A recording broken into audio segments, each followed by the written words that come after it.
Star heroine Samantha Akkineni నాగచైతన్యను ప్రేమించి పెళ్లి చేసుకున్న విషయం తెలిసిందే.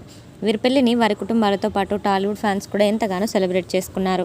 వీరి జంట ఎంతో క్యూట్గా ఉంది అంటూ ఫ్యాన్స్ అయితే మురిసిపోయారు. కానీ పెళ్లైన 4 ఏళ్లకే ఈ జంట విడిపోతున్నట్టుగా ప్రకటించి అందరికీ షాక్ ఇచ్చింది. దీంతో ఫ్యాన్స్ అంతా ఒక్కసారిగా షాక్ అయ్యి అసలు వారు ఇలాంటి నిర్ణయం ఎందుకు తీసుకున్నారని ఇప్పటికీ కూడా చర్చించుకుంటున్నారు.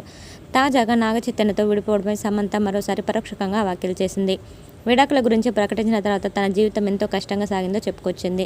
తాజాగా అనారోగ్య సమస్యల గురించి అందరికీ అవగాహన కల్పించే ఒక పాడ్కాస్ట్ను ప్రారంభించింది. అందులో తన పర్సనల్ లైఫ్ విషయాలను కూడా షేర్ చేసుకుంటుంది. తాజాగా నాగచైతన్యతో విడాకులపై స్పందించిన శామ్, నాకు బాగా గుర్తుంది. నాకు ఈ సమస్య రావడానికి సరిగ్గా ఏడాది ముందు నాకు ఎంతో కష్టంగా గడిచింది. నేను నా మేనేజర్ హిమాంగ్తో ముంబై నుండి ప్రయాణిస్తున్న సమయంలో నాకు చాలా ప్రశాంతంగా అనిపిస్తుందని తనతో చెప్పాను. చాలా కాలంగా నేను ఇంత ప్రశాంతంగా లేనని కూడా అన్నాను.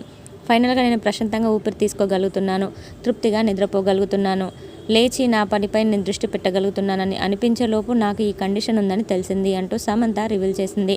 అయితే ఏడాది కిందట సమంత నాగచైతన్య విడాకులు ప్రకటించారు.